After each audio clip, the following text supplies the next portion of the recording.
Taste the Daily. வணக்கம் அருண்.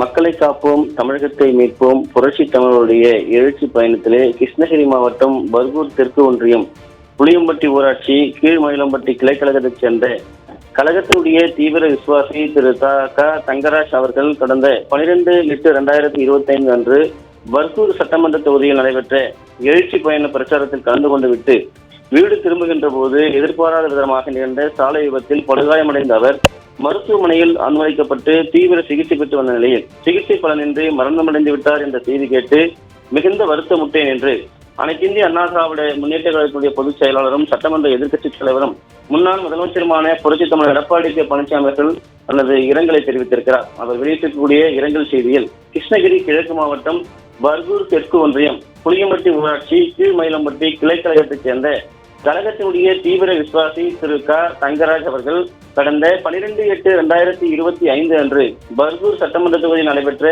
எழுச்சி பயண பிரச்சாரத்தில் கலந்து கொண்டுவிட்டு வீடு திரும்புகின்ற போது எதிர்பாராத விதமாக நிகழ்ந்த சாலை விபத்தில் படுகாயமடைந்து மருத்துவமனையில் அனுமதிக்கப்பட்டு சிகிச்சை பெற்று வந்த நிலையில் சிகிச்சை பலனின்றி மரணமடைந்து விட்டார் என்ற செய்தி கேட்டு மிகுந்த வருத்தமுட்டேன் என்று அனைத்திந்திய அண்ணா திராவிட முன்னேற்ற கழகத்துடைய பொதுச் செயலாளர் புரட்சி தமிழர் எடப்பாடி கே பழனிசாமி அவர்கள் இரங்கல் தெரிவித்திருக்கிறார். மேலும் கழக உடன்பிறப்புகள் சாலை பயணம் செய்யும் போது மிகுந்த எச்சரிக்கையுடன் பாதுகாப்புடன் தங்கள் பயணங்களை மேற்கொள்ள வேண்டும் என்று மீண்டும் நான் வலியுறுத்தி கேட்டுக்கொள்கிறேன் என்று அதிமுக பொதுச் செயலாளர் புரட்சி தமிழர் எடப்பாடி கே பழனிசாமி அவர்கள் தெரிவித்திருக்கிறார்.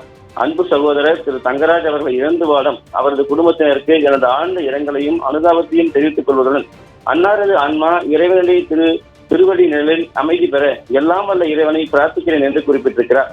மேலும் அவரது குடும்பத்திற்கு கழகத்தின் சார்பில் குடும்ப நல நிதி உதவியாக 10 லட்சம் ரூபாய் வழங்கப்படும் என்பதை தெரிவித்துக் கொள்வதாக அனைத்திந்திய அண்ணா திராவிட முன்னேற்ற கழகத்துடைய பொதுச் செயலாளரும் சட்டமன்ற எதிர்க்கட்சித் தலைவரும் முன்னாள் முதலமைச்சருமான புரட்சி தமிழர் எடப்பாடி கே பழனிசாமி அவர்கள் எடுத்திருக்கக்கூடிய இரங்கல் செய்தியில் குறிப்பிடப்பட்டிருப்பது குறிப்பிடத்தக்கது. அருண்.